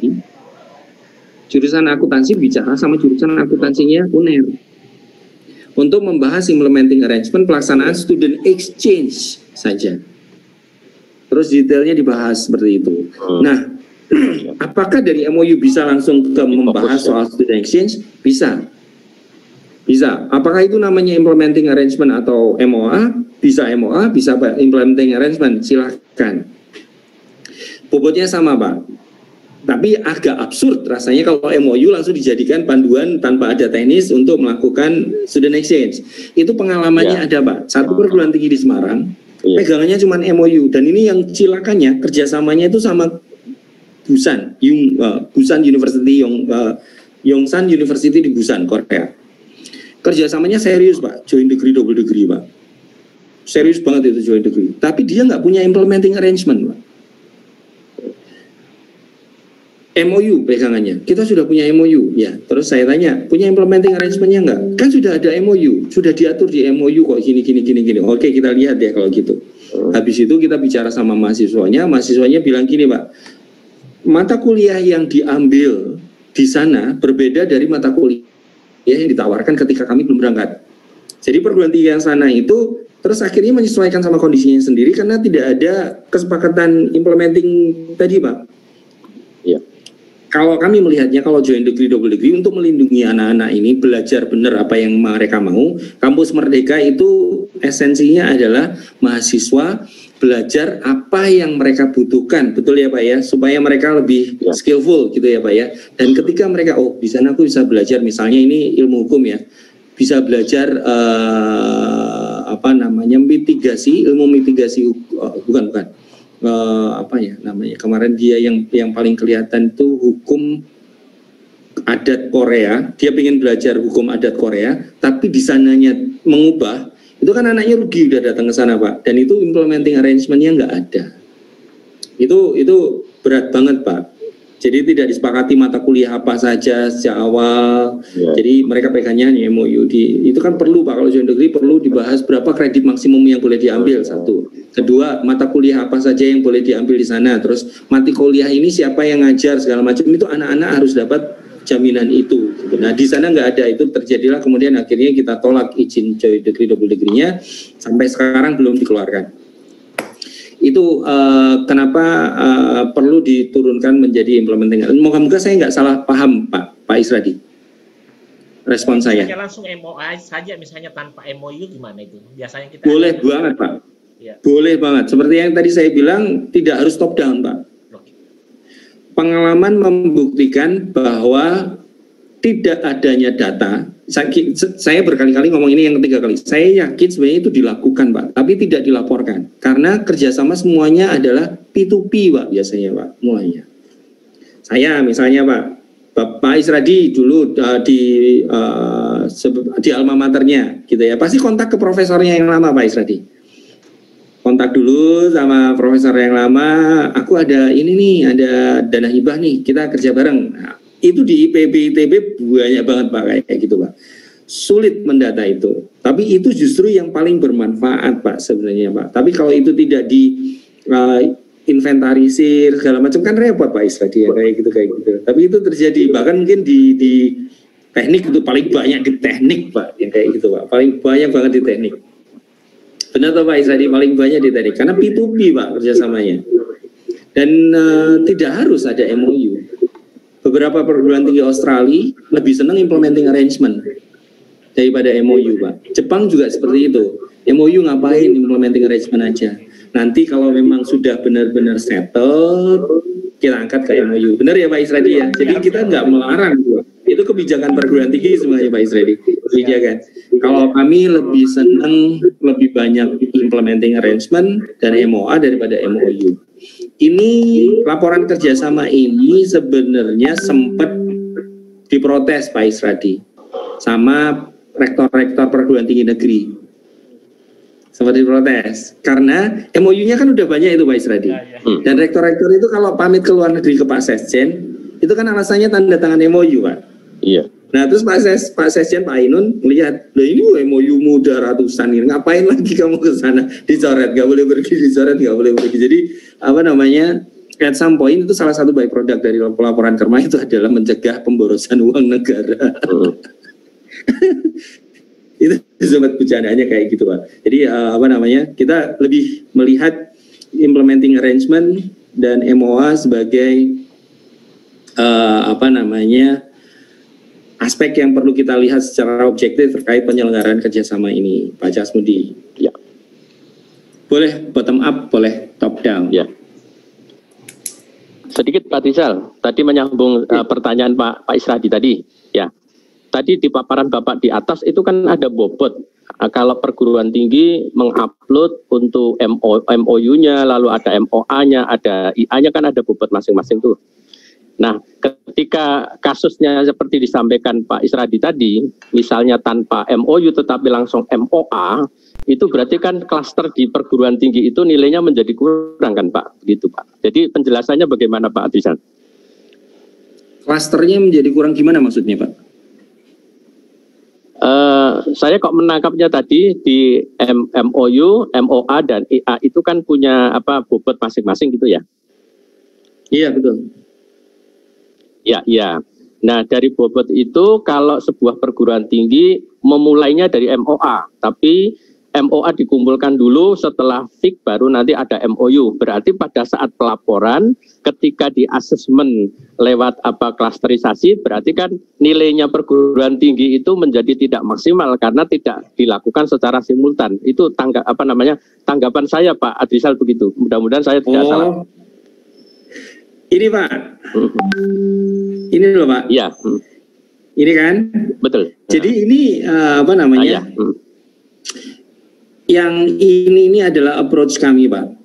Ini adalah approach kami untuk convey message pesan bahwa prodi bukan menilai Pak. Kita ini message-nya ini adalah kita ingin membantu perguruan tinggi bahwa prodi ini harus di-empower Pak. Seperti yang disampaikan oleh Pak Isradi tadi, kalau MOA implementing arrangement itu gimana? Ternyata ini tadi kan saya bilang either empower atau perguruan tinggi belum mengkolek datanya dengan baik. Yang terjadi di Uniba adalah pendataannya yang belum ya Pak ya. Kalau pelaksanaannya kan sudah, pendataannya yang belum. Nah, PR-nya cuma itu. Ya. Tapi apakah kalau MOU-nya sedikit mempengaruhi? Kalau saya melihatnya kalau lihat komposisi ini Pak. Ya. Komposisi ini MOU-nya 2, MOA implementing arrangement-nya ada 10 masing-masing. Malah dia naik. Malah dia naik. Karena bobotnya 40-40 yang bawah. Nah, makanya kita prefernya, Pak. Kalau Bapak dan Ibu punya mitranya cuma 5, jangan membandingkan sama ITB. ITB mitranya ada 100.000. Bapak dan Ibu punya 10, tapi semua prodi melaksanakan dengan intens, itu value sininya bisa 4, Pak. Value di sininya bisa 4. Bagus, bisa bagus. Nah, saya sama kayak Pak Isradi, saya yakin masalahnya itu bukan tidak melaksanakan Pak Jasmudi. Saya yakin itu hanya belum melaporkan. Mungkin nggak tahu ya, beberapa kasus itu teman-teman dari prodi bilang, lapor ke rektorat tuh ribet, gitu Pak, ribet. Nanti disuruh ini ada komitmen fee, ada apa segala macam, ada yang harus masuk ke perguruan tinggi, terus ada yang nanti kalau masuk ke perguruan tinggi pencairan uangnya susah segala macam. Itu kan isu lama ya Pak ya. termasuk di dalamnya Mas ini nggak masih ingat nggak indikator dosen bekerja sebagai praktisi, Pak? Ya kan, Pak? Dosen bekerja sebagai praktisi kan sebelumnya dilarang, Pak Isradi. Ya. Bukan dilarang, bukan dilarang. Ada perguruan tinggi yang melarang, tapi ada yang dosennya yang malu-malu. Ya kan? Kalau diskusi yang kemarin bilangnya gini loh, saya selama ini jadi ini gini segala macam. Nah, ya itu sekarang malah justru kita minta dilaporkan. Kita encourage karena ujungnya itu, Pak, karena dosen yang punya pengalaman praktis itu kita yakin bisa ngajari anaknya untuk praktis gitu, Pak. Makanya ya kalau istilahnya mungkin kalau positioningnya misalnya nih Universitas Podomoro, Pak. Universitas Podomoro ini banyak dosennya dari praktisi, Pak. Itu nilainya bagus, Podomoro University di Jakarta. Itu karena dosennya mantan koki, dosennya mantan GM hotel, kayak gitu di itunya ya, Pak ya. Jadi dan masih ada yang aktif bekerja juga sebagai GM hotel gitu. Di encourage karena mereka pengen anak-anaknya lulus dari situ tidak hanya menguasai teori tapi juga how to run a business also, Pak. Jadi itu sebenarnya sih sesimpel itu sih, Pak, konsepnya sih, Pak. Jadi kita justru mendorong kemarin teman-teman dari UPN, saya alma maternya UPN, Pak, UPN Jogja. Wah, Mas, berarti kalau saya ini ternyata setelah ngobrol-ngobrol ternyata hampir semua dosen itu nyambi, Pak. Padahal peraturan perguruan tingginya melarang gitu loh. Sekarang terbuka semuanya dan akhirnya perguruan tinggi harus adjust ya, Pak Isradi, Pak Jasmudi ya. Pak Rektor, Pak Direktur harus adjust. Ternyata selama linear tapi ya, Pak ya. Kalau orang pertanian kerja jadi komisaris BPR itu ya nggak ada hubungannya ya, Pak ya, itu nggak ada hubungannya, itu bukan yang kita ukur, itu bukan yang kita harapkan. Tapi kalau dosen ilmu hukum menjadi advokat itu kita masih bisa lihat. Jadi notaris ya itu bisa masuk, Pak, atau akuntansi, dosen akuntansi jadi tenaga auditor di auditor publik gitu. Nah, itu seperti itu, Pak. Atau mungkin dosen mechanical engineering jadi konsultan di Astra misalnya.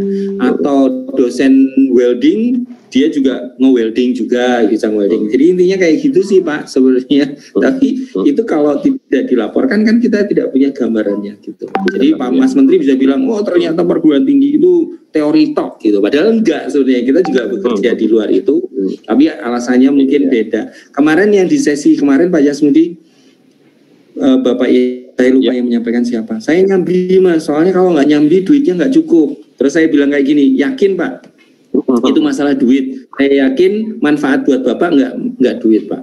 Tapi kepuasan mengaplikasikan apa yang Bapak tahu sehingga pekerjaannya selesai sesuai dengan harapannya Bapak. Jadi kita masih positive thinking terkait itu, motivasinya uang itu nomor sekian, Pak. Tapi mengaktualisasikan diri itu yang lebih nampak di situ, Pak.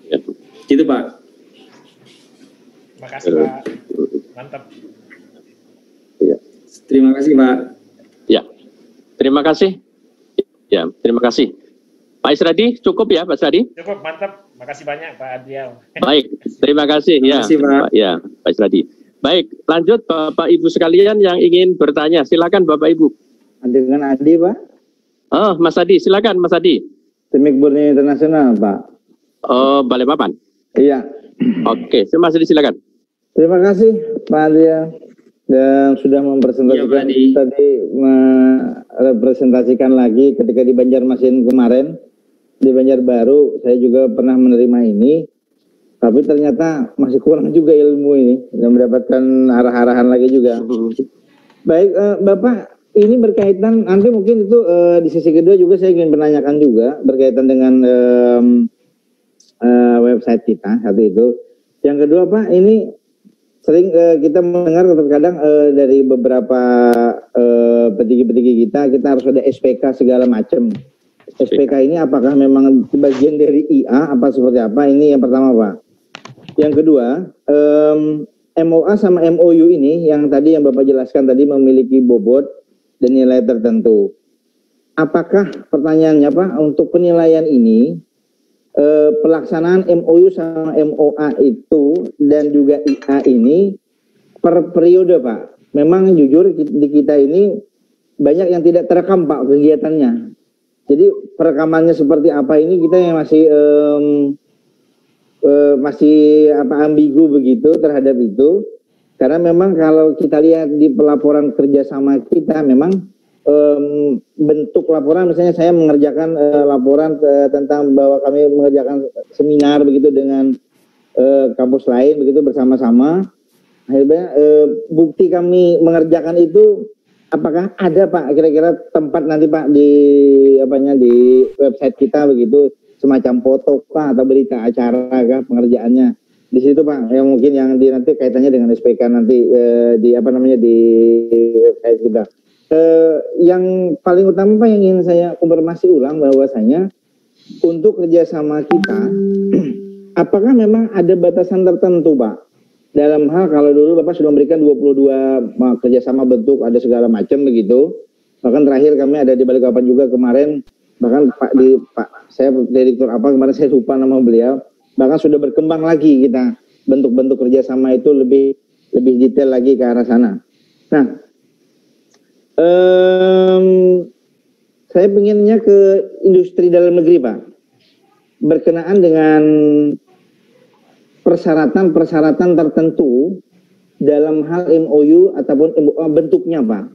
Jadi bentuknya ini kadang-kadang kami membuat standarisasi sendiri, tapi ternyata sampai ke industri ternyata berbeda. Mereka nggak mau pakai, bahkan jauh dengan format MOU atau MOA ataupun IA yang dimaksudkan begitu Pak. Jadi mereka hanya mau satu kertas lembar saja Pak, katanya begitu. Kalau kita kan biasanya ada materi kiri, kanan segala macam kan begitu Pak ya. Jadi ini yang mungkin Pak bisa diberikan semacam panduan seperti apa yang paling tidak ketika kami ke dunia industri ini mereka memang memiliki kebebasan betul dalam hal bentuk format perjanjian kerjasama yang kita jelaskan di 3 tadi, ternyata satu-satunya pun tidak ada yang masuk di dalam kriteria itu. Bahkan mereka hanya itu saya bilang sampai 1 lembar saja udah cukup lah katanya begitu, gak usah banyak detail. Nah, dan 1 lembar itu isinya apa aja Pak Adi? 1 lembar itu isinya cuma Pak, kami menerima kerjasama tok gitu Pak, nggak ada tanda tangan, kami menerima kerjasama tok gitu aja, direktur, dan dia nggak butuh tanda tangan kita Pak. Nah itu terkadang begitu Pak, dan artinya kita menawarkan kerjasama, jadi cuma 1 lembar gitu kan, itu yang poin yang ketiga Pak. Dan yang poin keempat berkenaan juga dengan implementation agreement ini Pak, IA ini. Apakah memang Pak terendahnya itu harus dekan atau kaprodi atau kajur begitu yang melakukan itu? Kalau tertinggi kan sudah gampang banyak di atas. Apakah memang setingkat itu Pak di perguruan tinggi? Kira-kira itu aja Pak untuk penjelasannya. Terima kasih Pak. Baik Pak. Mas Adi, langsung aja ya Pak Adi, langsung dijawab karena pertanyaannya banyak. Pak Adi, SPK itu apa Pak Adi? Surat perjanjian kerja? Semacam surat perintah kerja gitu Pak. Kalau mereka menerjemahkan. Oh iya, surat perintah kerja ya? Iya. Surat perintah kerja itu ini istilah yang setara Pak. Istilah yang setara kelihatannya gitu apa gitu Pak. Masuk di mana gitu ya. Iya. Oh. Gini, kalau saya jawabnya gini. Dokumen kerjasama itu adalah yang ditandatangani oleh 2 pihak. Ya. Surat perintah kerja ini ditandatangani oleh 2 pihak atau tidak? Iya ya Pak ya? Iya. Ya, itu bisa masuk ke implementing arrangement Pak. Oke. Ya, yang beberapa kali ditanyain ke saya itu, ini baru pertama kali ditanyain. Biasanya nanya kalau berita acara pelaksanaan kerja, nah kayak gitu Pak. Kalau kayak gitu itu tidak masuk dokumen Pak. Atau notulensi itu adalah hasil ya Pak ya, bukan implementing arrangement. Kayaknya Pak Adi disconnected nih Pak. Ya. Masuk Pak, masuk. Pak Adi? Masuk, halo Pak, halo. Masih ada? Masih Pak, masuk. Ya, siap.